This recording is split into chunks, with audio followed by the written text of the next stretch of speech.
Hey everyone, we're back with Fake Grand Order Paper Moon. I think this is the last short section. Like, we're almost done with the story. 16, well, the epilogue's the last one, so I guess there's 17 sections total. Which I'm glad for. Like, it's overstayed its welcome. End of the gaze, centrifuge. Is that how you say it? Centrifuge? Like, centrifuge? I don't know. Oh, screen region. There. Oh, are we gonna see what she was gonna say to us? Like we made a deal? Alright, I admit it. You won, I lost. Good! Glad you have the grace to accept when you're beaten. I want to make a deal. Let me talk to Sakura before I disappear, even just for a little bit. A deal? Are you kidding me? Forget it. There's no telling what kind of trick you might be trying to pull. I see. That's too bad. I'm sure you people would want what I have to offer in exchange. How would we even know if it's worth our time unless you told us first? I have information. Information about a servant none of us knew about. You mean Gilgamesh? Please tell us. Are they an archer? Is that who inflicted that wound you had when we got up? I see.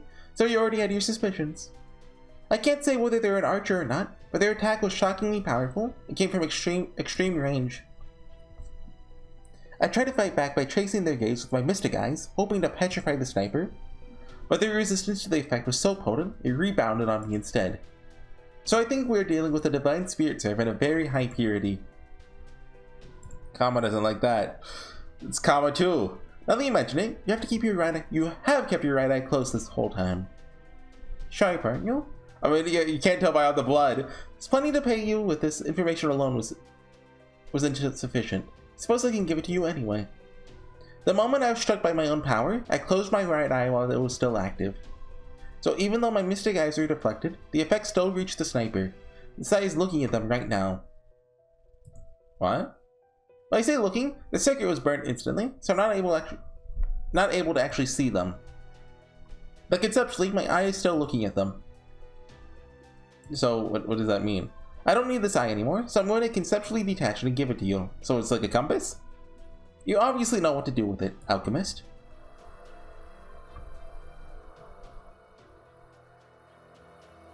Okay, I didn't know that was something you could do. This is quite weighty for no more than the concept of an eye. Did he throw in a bonus of some kind? This is the snake eye we got at the end of last chapter. I'm just leaving it behind as well. Not sure whether you'll be able to make use of it. You shouldn't be surprised. Fairly sure it's a perfectly normal thing to do. As long as we can make use of its sight, there shouldn't be no problem.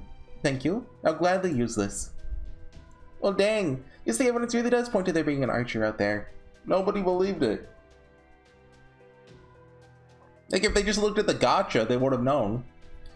What are they doing here? Are they fighting the Holy Grail War too? How should I know? Since it's hardly my problem anymore. All I can say is, given what I have seen here, we're likely not told the whole truth about this world or the Holy Grail War. This is so frustrating. Whoever tricked this monster should pay for their actions. But since I can't do it personally, I'll just have to entrust that task to you instead. If what I gave you turns out to be more valuable than you expected, then you can consider us even. ... Now, if you're satisfied, I have a wonderful conversation to enjoy. I'll need some time to make myself at least minimally presentable, so please, leave me alone now. Was she not bloodied up when she was talking to Sakura at the end of last chapter? I don't remember.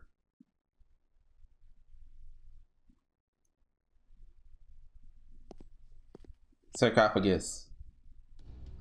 So what's the plan now, Master? The only other servant left is Lancer. I know we saw her disappear and like Sakura die last time. And like, you know, we just went through this whole thing. But like, that goodbye scene really like feels like it's like Medusa's gonna come back somehow. Like, first thing I think of is a Wu Shishen in Agartha. The only other servant left is Lancer, the son of Ayu. We could keep this momentum going and go challenge him right now. Well, technically Berserker's left too. That greedy guts shouldn't be any problem. I bet a little push is all it would take to send him over the edge and into depravity. Kama's question got me thinking. Is this me? Am I thinking? I could just pretend not to have noticed anything. I could keep fighting this war in accordance with the rules. Maybe that would even be the quickest way to get back to the outside world. For all we know, this whole mystery could just be a misunderstanding on our part. Is Guro having thoughts? However, there's also pain in this world. Oh, Ranni nurse flashback? What is that, the third time? Fourth?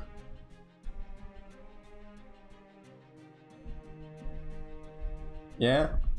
Oh, Medusa? Anyone else? Zoken? We feel bad for Zoken? For Cerberus!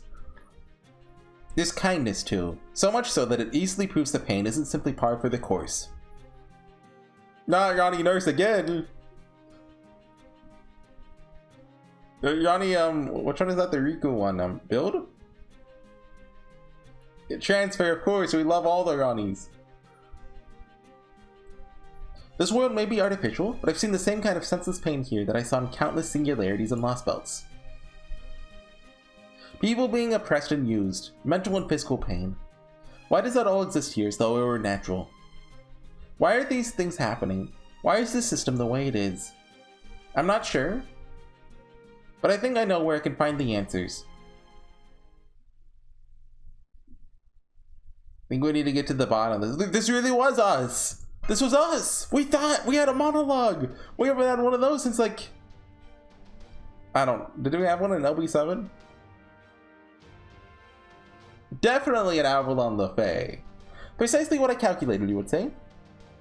So I already finished analyzing the eye Medusa left with us. It no longer has the ability to petrify, but it is indeed still focused on what she claims to have seen. If I delve in even further, she points towards the object of its gaze, like a compass, or like a paper moon.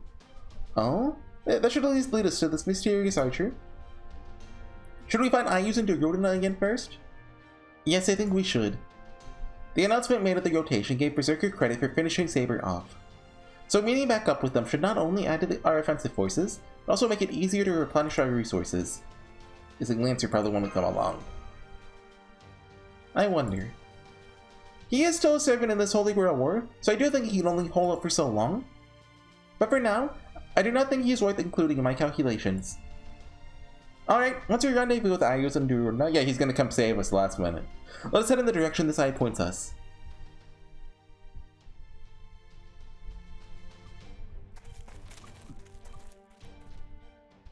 Okay, through the fields to grandmother's house we go. I had a feeling we might end up going this way. I mean, it is going through the middle. Like, basically any way you go would take you that way.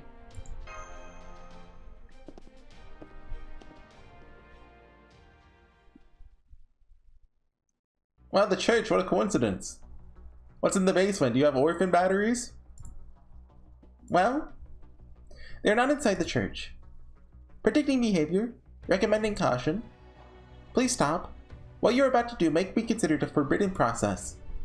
Oh yeah, we definitely can't have anyone breaking the rules. I wonder why they weren't sniped like the second they decided to go after the archer. Is it because they don't know the archer's identity? Anyone except me! As the strongest and kindest ruler to ever exist, and humblest, I should be making the rules here. Oh. We beat her! I know from my earlier investigation that you're not a master, so you do not have a command spell. However, what is she? Her in disguise? Then you leave me no choice.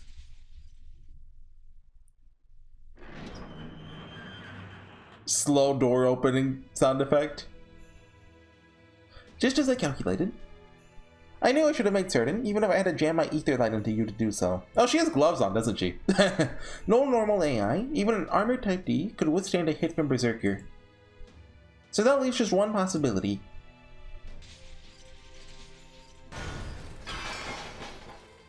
Of course, that's how we should have known she's not Ranni. Wait, was that actual foreshadowing? The fact that she was wearing underwear means she's not Ranni? Is the deepest lore. You're not a normal AI. That pretty much narrows down your possible partners in crime too. The only one who could possibly hide an entirely different sort of being in the structure of a prime AI would have to be someone capable of cheating at the base system level. There's only one being in this whole world with the necessary privileges to do something like that. Which means you two must be the last master and servant. Yes and no.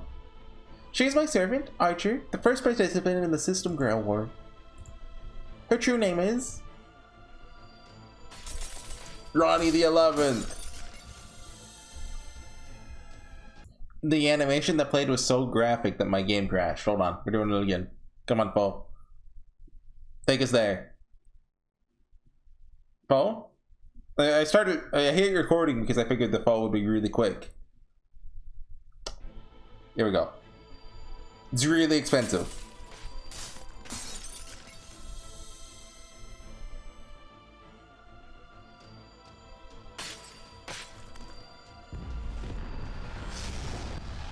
Who could it be? Who's that Pokemon? What? It was Durga the whole time?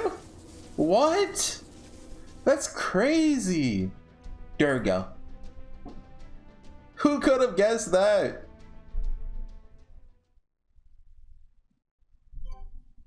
Yay, complete quest. Complete all daily missions, let's go.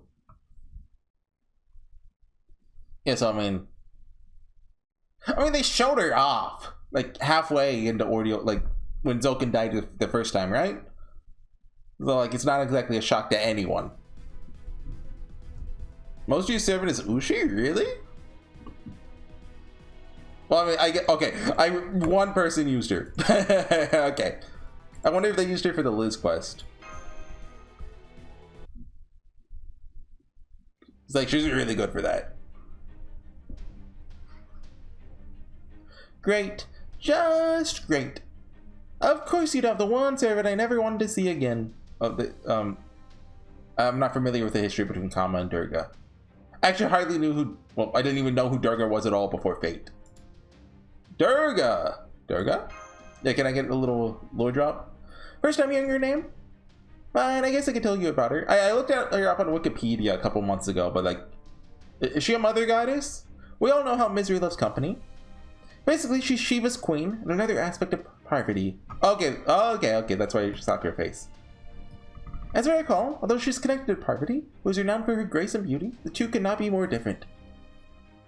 Instead, I believe she is a goddess who symbolizes war and conflict. Okay. Yep, that's her alright. She's basically made for combat. No, combat doesn't quite cover it. She's made for completely annihilating your enemies. Back in our time, there's this bunch of demon gods that's too much even for their regular gods to manage.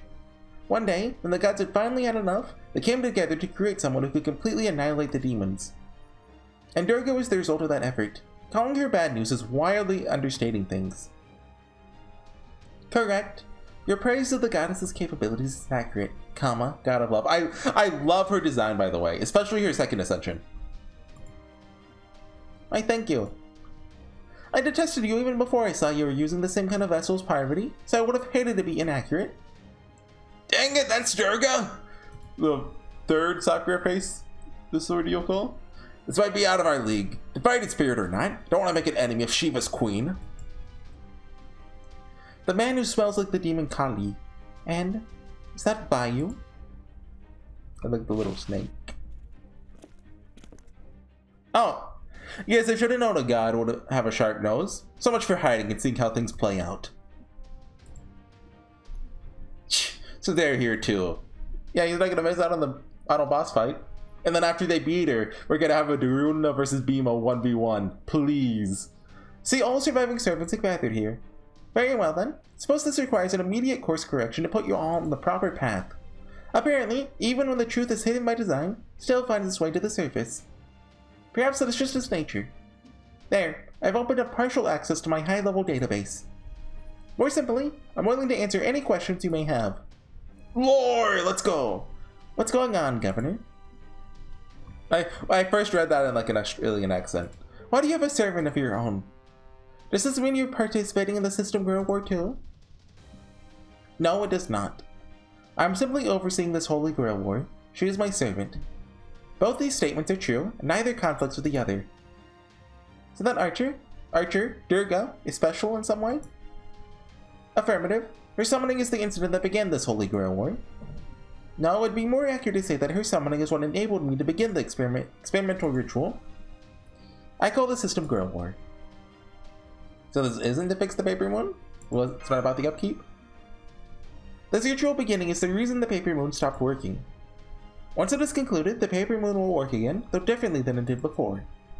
So I maintain that I was not lying in my earlier explanation. This Grail War is going to change how the Paper Moon works? Then, this was all an experiment to see if the Paper Moon could be used in a different way. Correct. An excellent display of logic. This experiment was designed to make use of the Paper Moon's unique properties and its ability to reproduce everything exactly as it is, to artificially create a Holy Grail War. You masters and servants are both the subjects and the products of that experiment. While you all may have gotten here via unusual means, the result is practically the same. So you're saying we're lab rats? In a manner of speaking, none of you masters and servants here are your natural selves. You're alter egos! Some of you have been processed, some of you have been generated. Some of you are probably more aware of this than others, and to differing degrees. I am certain, however, that those of you most able to see matters objectively must have sensed it yourselves. Others of you may have only become aware of it by hearing events recounted from another perspective. You may have different personalities, beliefs, tastes, and values. However, none of those things are created from scratch. They are all present in your original selves. Who is IUs then? That is to say, while you're still the same people you've always been. Also, who is Sarah, however you say her name then? Because, you know, she's not Durga, definitely now. Well, what did DX stand for? D for Durga? What's X? What's the pun, Nasu?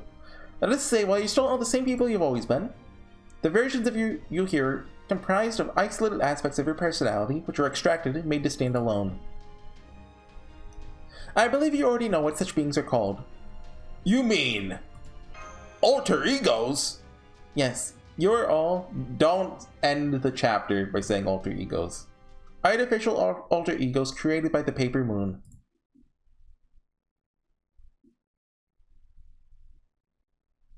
Okay, okay. Just a fade to black. You know, I guess Moon's just like alter egos, huh? Like, you know, Paper Moon, Seraph, you know. So the Paper Moon's caretaker, I can assure you that the Paper Moon has no such functions. That's exactly why I did this, Miss Caretaker. The key to rotation and the centrifugal force it produces. In essence, it works by using the power of the Holy Grail War system to rotate this world, then using the conceptual centrifugal force this generates to separate, restrain, and replicate various aspects of your souls. You're putting your souls in a conceptual centrifuge? Ah, I can see from your expression that you recognize it is possible.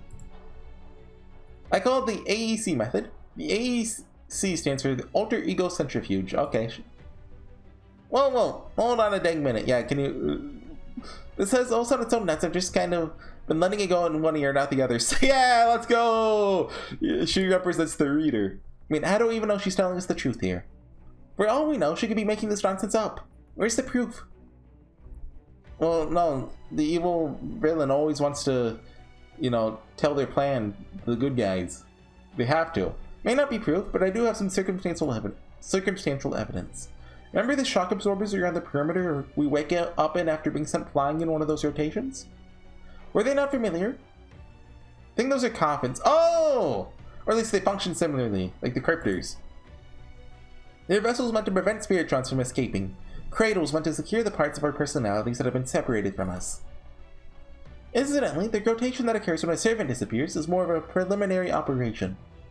Okay, sorry, cut it there. You don't need to worry about your personalities being separated. The real process will occur when the ritual is complete. Hang on, we're trying to wrap my head around all this, but it doesn't make any sense. Let's say we really all are alter egos, and the whole point of this Holy Grail War was to create us. What does that get you? Why bother with all this? Ah, of course. The point of all this is to prevent the end of the world. Oh yeah, that's a good one. Right, like the Paper Moon world or the real world? What? To answer that, I'll need to start at the very beginning. One day, a Holy Grail manifested inside the Paper Moon's microscopic domain. In response, I came into being. So there really was a Holy Grail War involved in this incident. I wonder when the what the time frame of this is. Like, when the earth was bleached after we got the last tree knocked down, like, since Holy Grails possess near unlimited power on a conceptual level, yes, there's no reason why one could not get involved with a tiny virtual world like this one. I then used the Holy Grail's power to calculate that the world was going to end unless something was done. Quick question, which world are we talking about here? The one bleached white, of course. The very world all of you at Chaldea are attempting to save. I understand that you're currently preparing for your final confrontation. Yeah, she knows! But the biggest problem, the reason you'll fail, is that you're simply lacking in firepower. Yeah, we have to get extra... Do we get extra 2 unlocked from this? We have so many people helping us. And I've calculated that they'll be insufficient. Yes, I know you have allies. The question is, do you have enough of them for the final confrontation? And the answer is no. As such, your mass firepower may as well be non-existent. So, I turn to the Alter Ego class to bolster your firepower. She's giving us a Kiara! That's so nice of her! Sorry to ask this now, but what are Alter Egos? They're an extra class of servants. Unlike an Alter, which changes a heroic spirit's way of being down to their abilities and personality, an Alter Ego could be seen as a heroic spirit's alternate personality being separated to form a wholly new servant. Using computer programs as an example, an Alter is like a different version number of a given program, and an Alter Ego to represent that program's systems being repurposed into a wholly new product. Oh, how have I never made the connection between Alters and Alter Egos? I've never connected that, same word. So an Alter is like a new Minecraft update. Like Saber Alter adds it's running to Minecraft and like the food system. Alter Egos is Terraria instead. I gotcha. Many Alter Egos become high servants owing to the use of powerful beings like divine spirits to fill in parts of their personalities which were left empty after their separation. But that is not a requirement. Anyone can be an Alter Ego class as long as the different personality of theirs is the one in charge. You may have gotten used to them at a certain point through sheer familiarity. Yeah, there's a lot of them now. But from my perspective, Alter Egos seem to be an especially mysterious class. It is very easy for any servant to qualify as one, and they depend far too much on internality and mentality that lacks forms of their own. But then, I had an idea. If it's possible for an Alter Ego to be established just by having one aspect of a servant's personality be in control, then theoretically, it should also be possible for a single servant to produce 2 Alter Egos. I understand living beings possess a wide variety of mental states and personalities. It follows then that every person and every hero can be said to exist as a convergence of countless personalities and possibilities. She's gonna give us infinite Alter Ego glitch? Meanwhile, Alter Egos can exist independently simply by virtue of being Alter Egos. And as far as I was able to tell from what Chaldea's records I was able to steal a glance at, there's no data indicating Alter Ego's combat capabilities are in any way inferior. Well, unless you go to a night class. So then, logically speaking, one taking a single servant, artificially separating their various personalities, and using them to produce multiple Alter Egos be a far more effective force multiplier? That's insane! How do we do it? Let's do it! I won't need any more quartz, I'll have infinite Kiaras. No, it isn't. It's entirely feasible, the benefits are clear, or infinite Duryudanas. This is the answer. So having arrived at that conclusion, I decided to take action on that basis. And that plan is being carried out even as we speak. The system Guerrero is the key. The Infinite Alter Ego Production Project. Okay, that is not where I thought we'd be going this chapter. But yeah, we're making alter egos.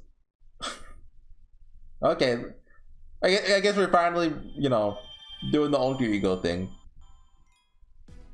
I guess I kind of saved it for the end. My understanding of, especially Audio Call 2, is that it's very, very Avenger heavy. It talks about Avengers a lot. I've only read a little bit about it. And I think 3 goes into Moon Cancers a bit? I don't know. I mean, BB's in it, so it has to. Right? But I don't know how much 4 talks about rulers. But I assume it does. Yeah, anyway. Next time, section 14, I believe. This is the last actual boss fight here, I think. I'll have to double check, but I know there is a boss fight this one. So, I mean, it's an archer. Who could that be? It could be anyone. Yeah, it's Durga. And yeah, I mean, I guess 14, we fight Durga. I'm trying to think how it's paced. Because there has to be a Durga and Bhima fight. That has to be. If we're fighting Durga now, that has to be the finale. That has to be 16. So do you think that the Durga fights 14 and 15? Or maybe like 15 is like, I don't know, like we fight Sion, who was evil the whole time. Or some, I don't know. We'll see, I guess. Anyways, see you guys next time. Bye.